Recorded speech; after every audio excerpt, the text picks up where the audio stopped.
about to hear is true. The names have been changed to protect the innocent. Fatima Cigarettes, best of all king-size cigarettes, brings you Dragnet on both radio and television.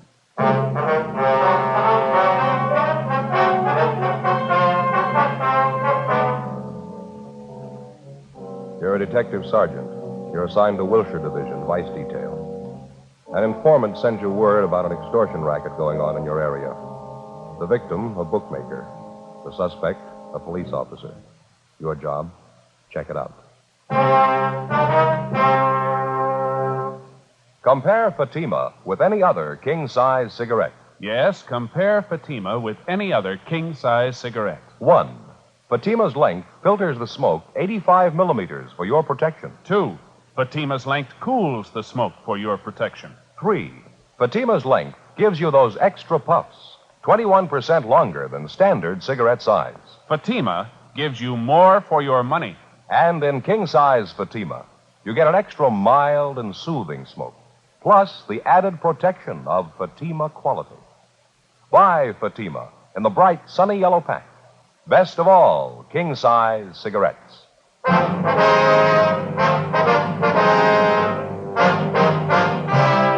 Dragnet, the documented drama of an actual crime. For the next 30 minutes, in cooperation with the Los Angeles Police Department, you will travel step by step on the side of the law through an actual case transcribed from official police files. From beginning to end, from crime to punishment, Dragnet is the story of your police force in action.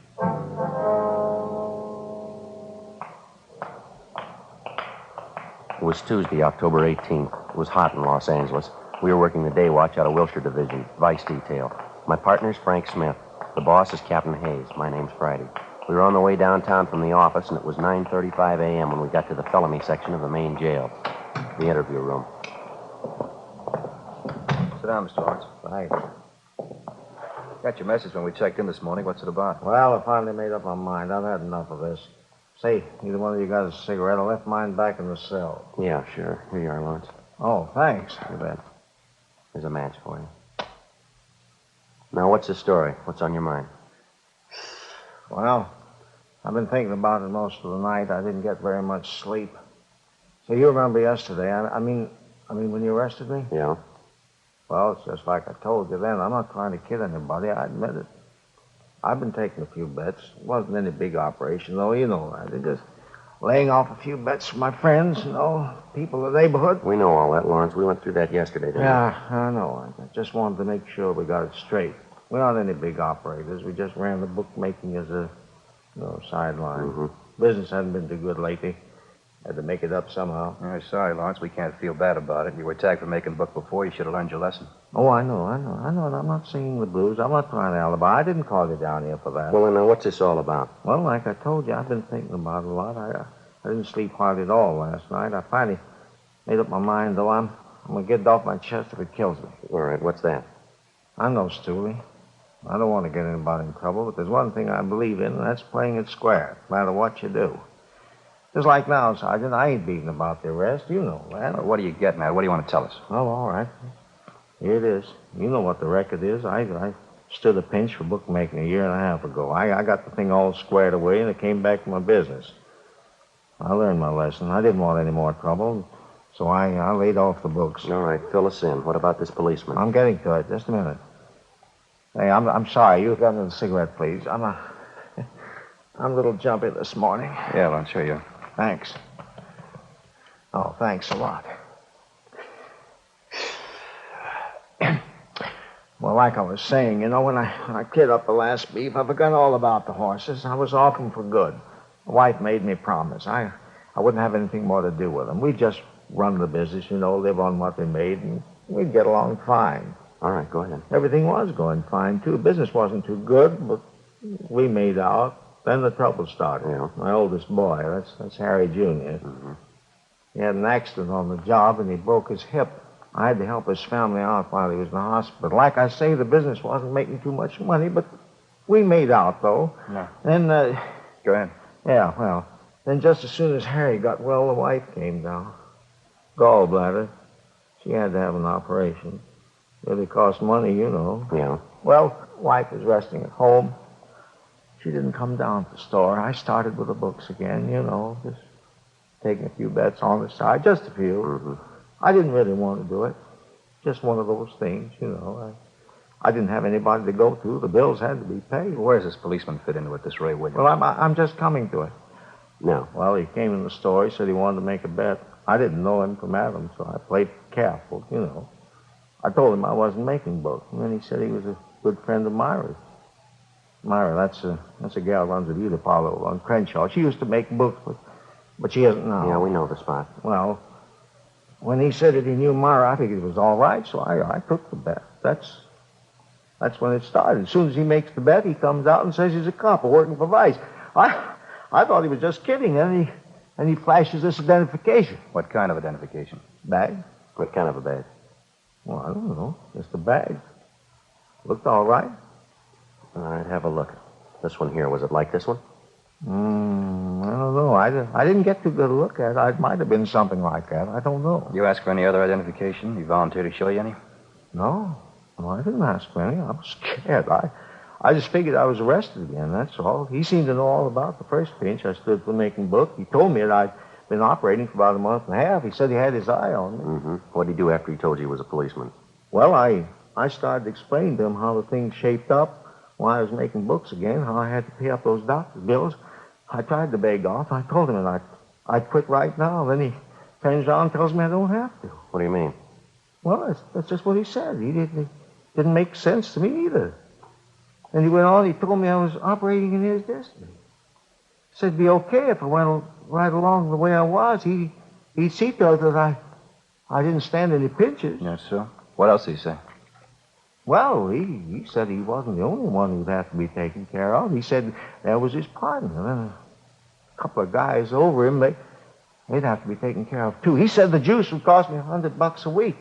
I tried to explain to him that, Yeah. well, I told him that I wasn't operating big. I was just on the side. I said I wasn't making that much a week. All I was doing is about 50, that's all, just 50. Then he said, well, he says, all right, if that's the way you feel about it, I'll just take you down, book you now. Mm-hmm. Well, I told him I didn't want to stand the pinch again, and I'd do the best that I could. So he finally said, I'll give you 2 weeks to go ahead and open this thing up. He said I'd have to do more business because the juice was just going to cost me $100 a week. He didn't care how I got it. This policeman told you to go ahead and open up, huh? For $100 a week, you could go ahead and make book and nobody bother you. Yeah. Did your wife ever see this policeman, this fellow Williams? Yeah, she saw him. She saw him a couple of times. She saw me give him the money. Mm-hmm. Well, when did all this start? About the 1st of July. Paid him $100 every week since then. Yeah, I'm almost glad you fellas picked me up, honestly. He was running in the ground. He had me in a bind. You say the man's name is Ray Williams, is that right? Yeah, that's right. You said he had a partner. Did you ever see him? No, I never did. Did Williams ever come in with anybody? Did you ever see him with anybody? Well, no. No matter of fact, I never did. One time I asked him who his partner was. He says, none of my business. What kind of a car does he drive? I don't know. Never came to my place in a car. He always walked. He came on foot. Do you know anything else about him? Where does he live? I don't know. He never told me. He never told me anything, you see? Nothing. Once I asked him what station he was working out of, who his boss was. He got a little hard with me. He told me not to get nosy, not to ask so many questions. Is there anything else you can tell us about Williams? Maybe where he hangs out, people he knows? Anything you figure will help us? Well, he works out Wilshire. You ought to know him. Ray Williams. Yeah, Ray Williams. The policeman. Not in my book. Frank and I continued questioning the prisoner, Harold Lawrence, and he gave us a complete description of the extortionist, the man he knew as Officer Ray Williams.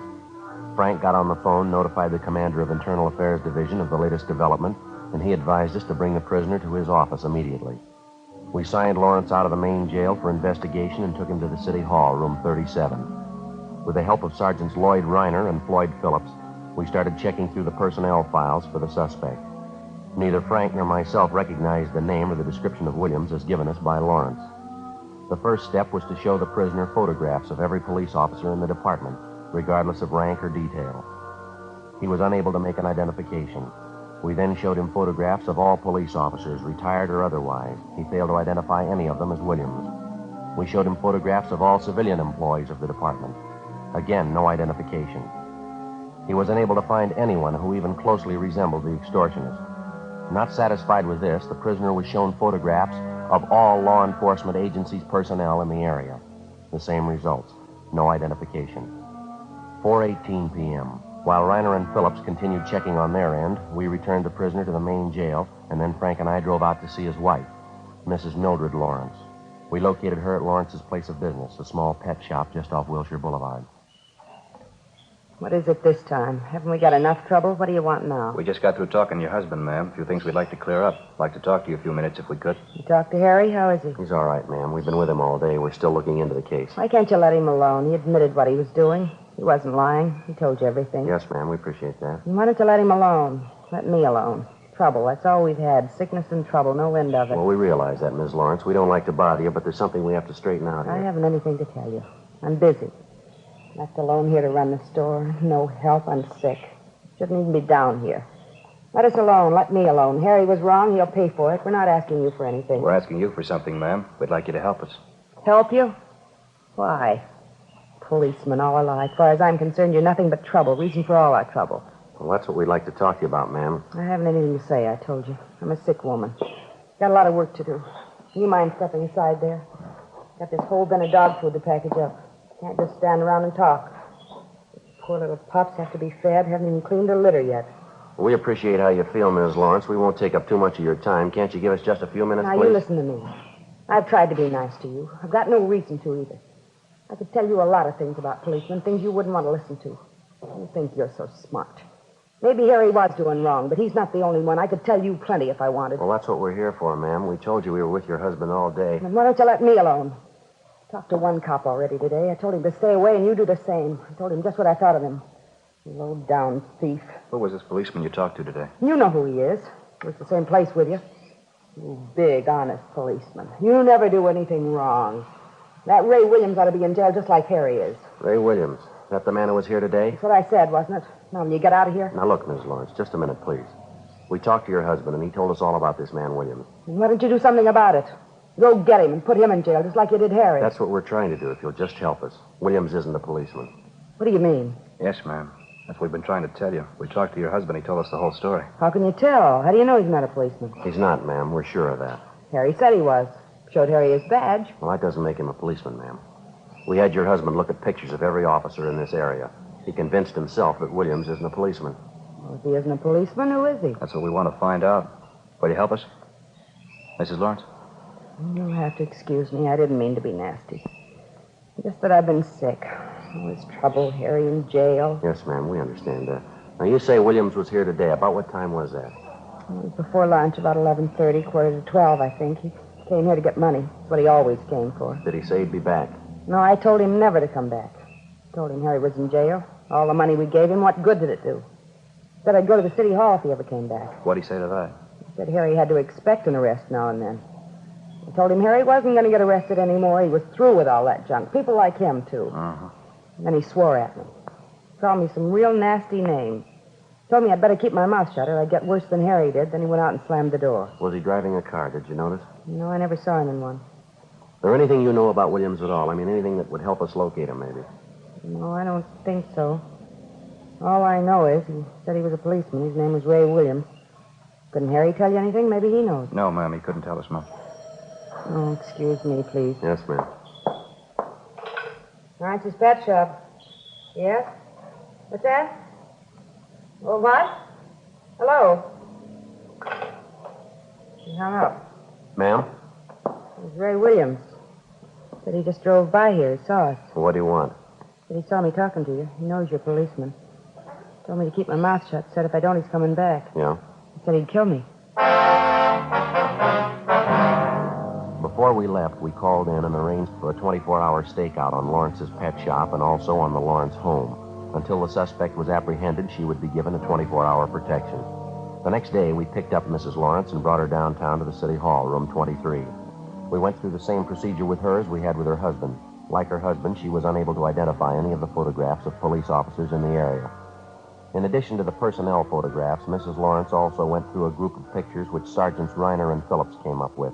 They'd had a run made through the staff's office on all known extortionists using the same M.O. Williams used, posing as a police officer. From this group, both Mr. and Mrs. Lawrence gave us two partial identifications. Both men were picked up, questioned, and eliminated. Meantime, we'd gotten out a local broadcast, and the teletype was sent to George Brereton, CII Sacramento, asking for assistance in identifying the extortion suspect. The investigation went on. 2 days passed. No leads on the suspect. In checking on other possible victims of the extortionist, Ray Williams, we drove to interview Myra Thomas, operator of a beauty shop out on Crenshaw. She was a tall, good-looking brunette in her early 30s. This man we're looking for, Miss Thomas, Ray Williams, we understand he's a friend of yours. Please, Sergeant, you've described the man to me. You told me his name. It doesn't mean a thing to me. I don't know him. Well, then how'd he get your name, miss? I'm sure I don't know. I'm sorry, I can't help you. Well, now, apparently the man knows you, or he knows about you.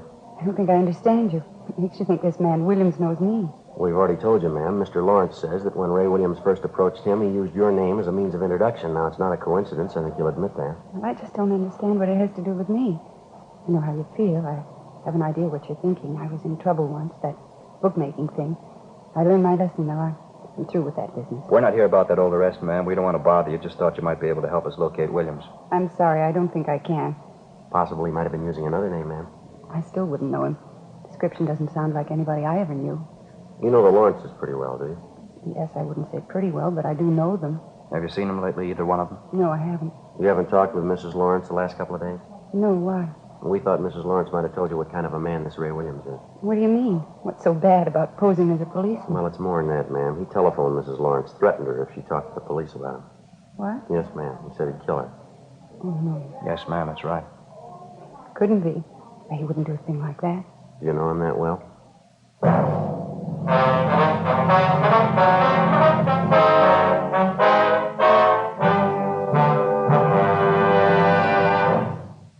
You are listening to Dragnet, authentic stories of your police force in action. Because of its quality, Fatima is the one king-size cigarette that stands out.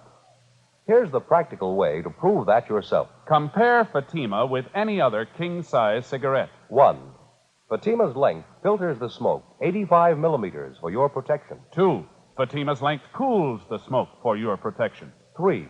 Fatima's length gives you those extra puffs, 21% longer than standard cigarette size. Fatima gives you more for your money. And in king-size Fatima, you get an extra mild and soothing smoke, plus the added protection of Fatima quality. Because of its quality, its extra mildness, and superbly blended tobaccos, more and more smokers coast to coast are switching to Fatima every day. Buy Fatima.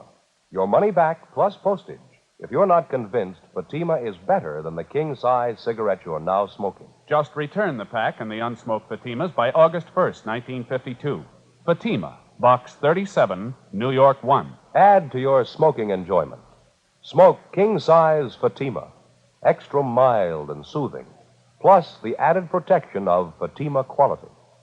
Get Fatima in the bright, sunny yellow pack. Best of all, king-size cigarettes.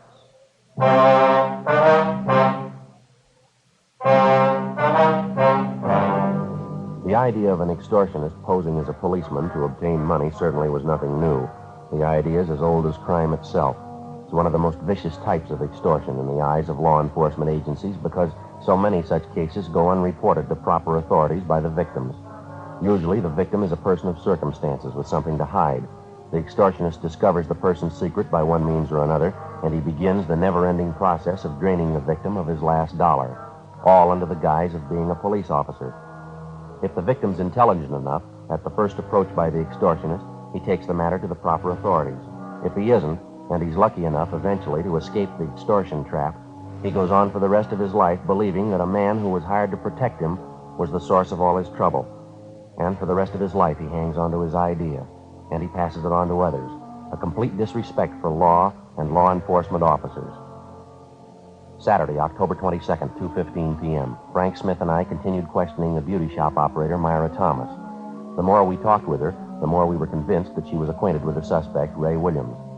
In order to convince her of the suspect's viciousness, we drove her over to see Mrs. Lawrence at the pet shop. After their talk, we drove Myra Thomas back to the beauty shop, and she told us the story. Guess I have to admit it. He certainly had me fooled. I thought he was a policeman. You say he showed you his identification, ma'am. I mean, when he first approached you. Yes, he showed me a badge. It looked authentic to me. The way he talked, the things he said. I thought he was a policeman. I really did. Now, you've heard our end of the story, Miss Thomas. You've talked to Mrs. Lawrence. Are you willing to help us now? It won't get around, will it? Won't be in the newspapers? They won't get it from us, no. You won't tell my husband, will you? He doesn't have to know all about this. No, ma'am. Not unless you want him to. Well, I don't. We're not getting along too well as it is. Williams is the trouble, too. Guess I should have told you when you first asked me. What's that, miss? Just like the Lawrences, I was paying him off, too. A lot longer than the Lawrences. Every week I paid him, and I couldn't tell anyone. Couldn't even tell my husband. What's that, ma'am? Guess I thought I was smart. The bookmaking thing, I mean. Started taking a few bets from the girls in the shop. Just small ones. I didn't mean anything by it. And Miss Williams came in one day. Said his girlfriend made a bet with me, and he wanted to place one, too. Mm-hmm. Did you take it? Yes, like I told you, I thought I was smart. As soon as I took the bet, he showed me the badge, told me he was a police officer. That's when it started.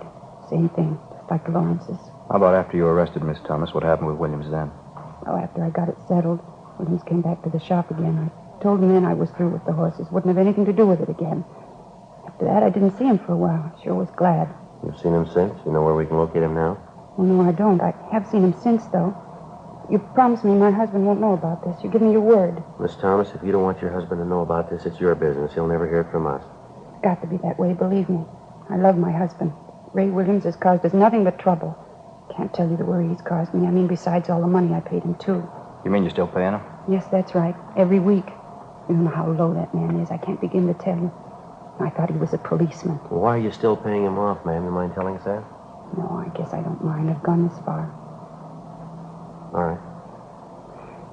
It was while my husband and I were separated. We had a fight. We were separated. Started going out on dates. Nothing serious. One night I was out with a fella from out of town. Nice fella. This Ray Williams saw me and the fella sitting in the car. Parking lot right in back of the bar. We were necking. Williams come by and he knew that I saw him. I see. There wasn't anything wrong, really. I love my husband. He wouldn't understand about the fella that night, though. I mean, if Williams ever told him. That's what he's been holding over your head, Henry? Yes, it's more than a year now. I've paid him every week. I'll tell you the truth, Sergeant. I can't go on much longer. I can't. Well, you don't have to worry about it anymore. Just help us locate the man. That's all you have to do now. Well, I don't know where he lives, but I know he's going to contact me. He always does. And that's what we'd like to know. How does he contact you? He phones usually once a week, maybe every other week. Calls me and tells me to meet him someplace and bring the money, $50 every week. And you have a regular time that he calls you? No, almost any time. It's never the same day, never the same place I meet him. I haven't heard from him in over a week now. He should be calling pretty soon, I guess. Mm-hmm. Usually call here, or does he phone you at home? Both places. He seems to know where to reach me. I don't know what I'm going to do this time. I just don't know. Ma'am? I haven't got the money for him. I'm broke. $4 or $5. That's all I have. Well, don't worry about it. But he's going to want his payoff. You know that. What am I going to do? This time it's on us. Before we left Myra Thomas at the beauty shop, we had a definite understanding that as soon as she heard from the extortionist, Ray Williams, she was to call us immediately, any time of the day or night. Then we called the office and made arrangements for stakeouts to be placed both at the beauty shop and at Myra Thomas's home in case Williams decided to contact her in person. The Thomas woman was given a plain envelope containing $50 in marked bills, which she was to hand over to the suspect the next time he demanded his regular payoff. 2 days went by. Tuesday, October 25th. No word on the suspect. Thursday, the 27th. Still no word. Saturday morning, October 29th. I got it. Right. Vice detail, Smith. How's that? Oh, yeah. I see. Hold on, huh? Pencil, Joe? Yeah, here you go. What was that place again? Okay. The time? Yeah, surely. About half an hour. Yes, ma'am. We'll be there. Goodbye. What do you got, Frank? Anything? Yeah, Myra Thomas. Yeah? He wants to see us. I told her we'd be over in about half an hour. What's the deal? Williams called her. He wants his money. 11:15 a.m. Frank and I got in the car and drove out to see Myra Thomas at her apartment. She told us that the suspect, Ray Williams, had telephoned her shortly before 11 o'clock that morning and set up a date to meet her for his regular payoff at 10 o'clock that night. The designated meeting place was a small nightclub out on Santa Monica Boulevard. The Thomas woman was to meet Williams at the bar. We told her to get there a few minutes ahead of time, and if she happened to spot Frank and I in the nightclub, she was to give no sign of recognition. As far as the actual payoff was concerned, we instructed her to hand over the envelope containing the money to the suspect when he demanded it, without any argument. Shortly after 9 o'clock that night, Frank and I entered the nightclub and got a table directly adjoining the bar. It was a modernistic affair, lighted from below with a blue fluorescent lamp. A 4-piece orchestra was playing at the rear of the place. Nobody was dancing. Only a few of the tables were occupied, but the bar was doing a good business. We waited. 9:30, 9:45. We spotted Myra Thomas as she entered the club. She went to the far end of the bar, sat down on one of the stools, and ordered a highball. 9:50, 10 p.m. We kept waiting. 10:15, 10:30. Still no sign of the suspect. We watched Myra Thomas order another highball. Getting late, Joe. Yeah, what time you got? 25 to 11. Joe, Huh. just came in, coming this way, gray suit. Yeah, What do you think? Well, the description fits, doesn't it? Yeah, must be. Going up to Miss Thomas, talking to her. All right. He's got the envelope. All right, just a minute. Let's give him room. He's leaving. Going for the front door. What do you say? All right, let's go. Not wasting any time. Come on, let's hurry. Down the street. Come on. All right, mister, hold it. What's the matter? What do you want? Police officers would like to talk to you. Me? What about? What's the matter? You got your identification? Well, sure, right here. What do you want? We'd like to look at it. Oh, sure, here you. Oh, excuse me. That's your badge? Oh, no, it's nothing. Where'd you get that phony badge? Friend of mine? Why, what's the matter? What do you got in your right-hand pocket? Well, nothing, just an envelope. Why? Is there money in that envelope? What'd you say? I said, is there any money in that envelope? Currency. Yeah, I think so. Why? What's the difference? You know the serial numbers on the bills in that envelope? Look, I don't know what you mean, serial numbers on the money. What are you getting at? You got 7 pieces of paper money in that envelope. 3 $10 bills and 4 5s. Yeah, what about it? Extortion, mister. You know the pitch. Now, come on, let's go. Now, hold it. Wait a minute. Let's get this straight, huh? So I got an envelope in my pocket. Ordinary envelope. That's supposed to make me a criminal? No, no more than that badge makes you a cop. Come on.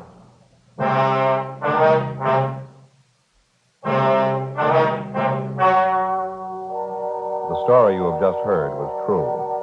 The names were changed to protect the innocent. On January 8th, trial was held in Superior Court, Department 86, City and County of Los Angeles, State of California. In a moment, the results of that trial. Now, here is our star, Jack Webb. Thank you, George Fenneman. Friends, our sales records show that more and more smokers every day are switching to king-size Fatima. Now, this makes us feel especially good because it backs up what we've been telling you, that Fatima gives you more for your money. No other king-size cigarette can match Fatima quality. When you buy your first pack and compare them with the cigarette you've been smoking, you'll notice Fatimas do have a better flavor and aroma, and you'll like their extra mild and soothing smoke. Next time, buy Fatima. Best of all, king-size cigarettes.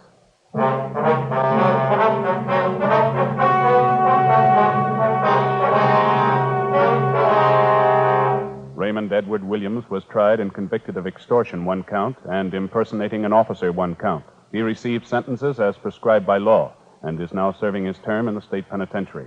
Extortion is punishable by imprisonment for not less than 1 nor more than 10 years. Impersonation of an officer is punishable by a fine of not more than $1,000 or by imprisonment for not more than 1 year or by both such fine and imprisonment. Friends, sometime during the next 2 weeks, you'll be asked to buy a poppy in memory of those who fought to keep freedom alive. Give generously when you're asked and wear your poppy proudly.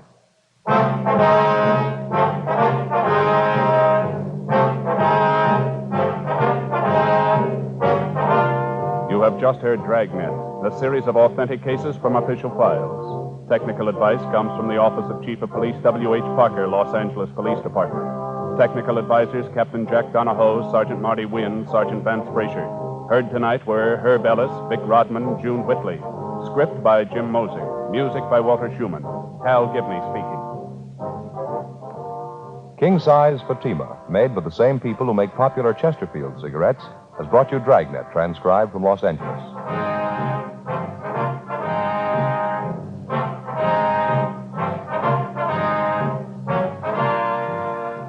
Stay tuned for Counter Spy next on NBC.